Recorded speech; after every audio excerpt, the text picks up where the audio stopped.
Oh yeah, man. Oh yeah. Welcome back, man. Shalom, shalom. Peace and blessings to you, your family, your children, your homes, Mishpachah. Hallelujah.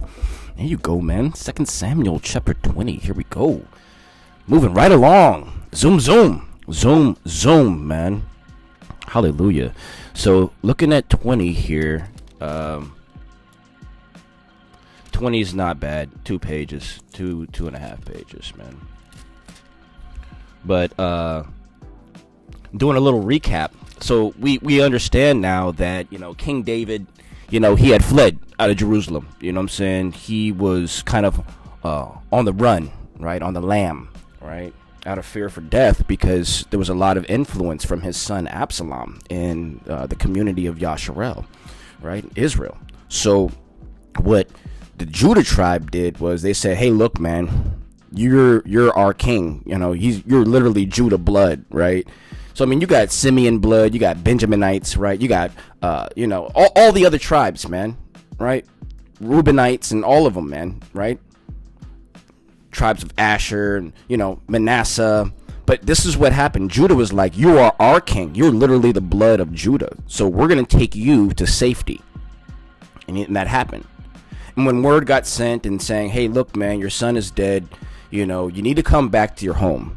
So King David ended up traveling back over Jordan, ended up meeting with some people, having a discussion. And then all the men of Yasharel heard that, Judah was bringing King David back to the kingdom.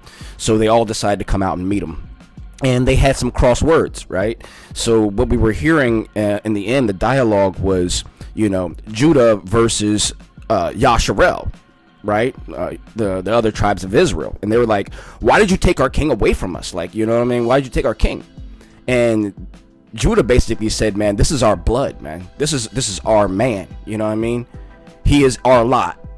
You know what I mean? This is our blood, right? We're all family, but this is literally our man. You know what I mean? And Yasharel said, well, we're more tribes than you. We have 10 parts in this king. You only have one. Talking to Benjamin and Judah, right? He said, you only got, your parts. We're more tribes than you. He belongs basically more to us than to you. And Judah was like, nah, we don't see it that way. And it finished up the chapter literally saying right here in 43, at the end of 43, it said, and the words of the men of Judah were fiercer than the words of the men of Yasharel. You see what I'm saying? And that's how that went down, right? Because Judah is the warrior tribe. Judah holds the scepter, man. Judah holds the king. You feel me? Because who's the king of everything? Right? Who was given dominion over all living things, right? Yahweh. And where did he come from? The tribe that holds the scepter, Judah. All praises to the Most High, Abana Yahweh. All glory to Yahweh Shai, man. All honors to the Ruach HaKodesh. So that's just a little short recap of chapter 19. It was a long one, man. It was like 3 pages. So I just wanted to kind of repackage that real quick, because I know my reading can probably be hard to understand sometimes. So I just wanted to kind of explain what I just read. But anyway, we have chapter 20 of 2 Samuel that we're about to get into. And we are literally on page 500 of the Bible, man. This is a cool milestone, man. So hallelujah. So see you guys soon. Let's begin.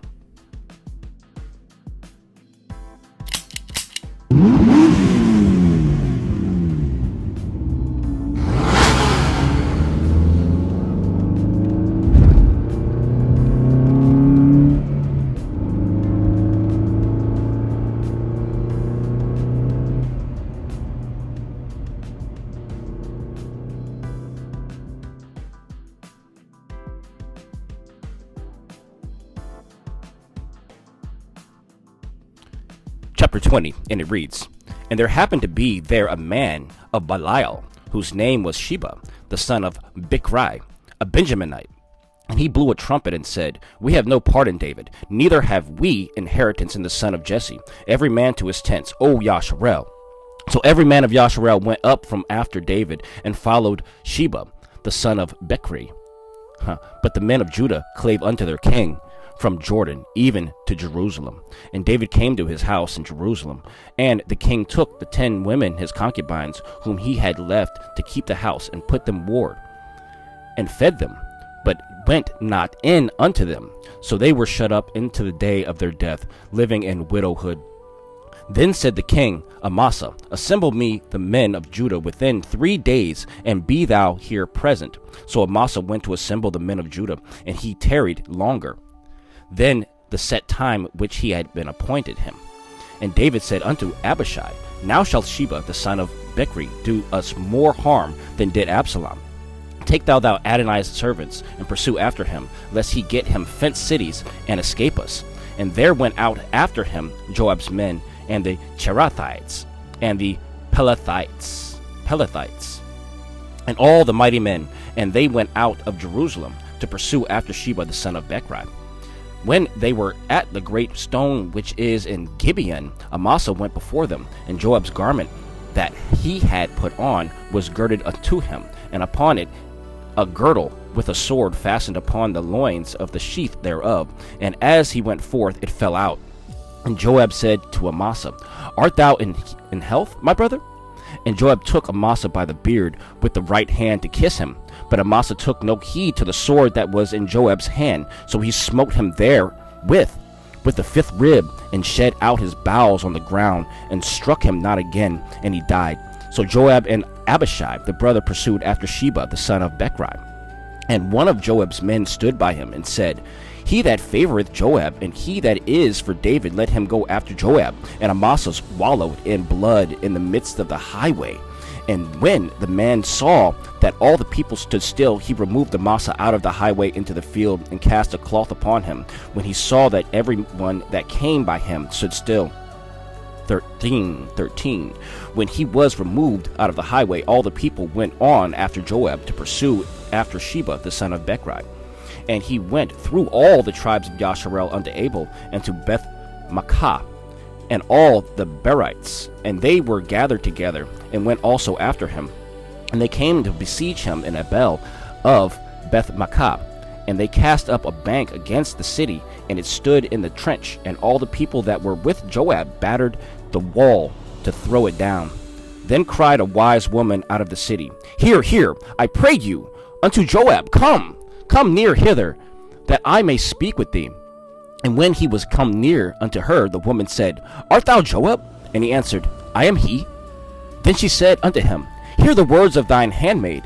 And he answered, I do hear. Then she sang.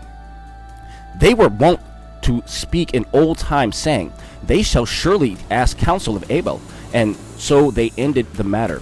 I am one of them that are peaceable and faithful in Yasharel. Thou seekest to destroy a city and a mother in Yasharel. Why wilt thou swallow up the inheritance of the Most High? And Joab answered and said, Far be it from me that I should swallow up or destroy. The matter is not so. But a man of Mount Ephraim, Sheba, the son of Bichri by name, hath lifted up his hand against the king, even against David. Deliver him only, and I will depart from the city. And the woman said unto Joab, Behold, his head shall be thrown to thee over the wall. Then the woman went unto all the people of the wisdom, and they cut off the head of Sheba, the son of Bichri, and cast it out to Joab. Then he blew a trumpet, and they retired from the city, every man to his tent. And Joab returned to Jerusalem unto the king. Now Joab was over all the host of Yasharel, and Benaiah, the son of Jehoiada, was over the Cherethites, and over the Pelethites. And Adoram was over the tribute, and Jehoshaphat, the son of Ahilud, was recorder. And Sheva was a scribe, hallelujah. And Zadok and Abiathar were the priests, hallelujah. And Ira also, the Jerethite, was a chief ruler about David, hallelujah, man. That's 20, man. And 21's coming right back up. It's 2 pages. So we'll get that one too. And we're getting close to the end, guys. I'm seeing that light at the end of the tunnel, man. Samuel 2, 2 Samuel's almost done. And then we're going to be jumping in what? The 3rd book of the Kings, commonly called the 3rd book of the Kings, known as the 1st book of Kings. Right, man. I can't wait to get it, man. In the meantime, shalom, man. Shalom. Peace and blessings to you, your family, your children, and your homes, man. Love you guys, each and every one of you. See you soon. Later.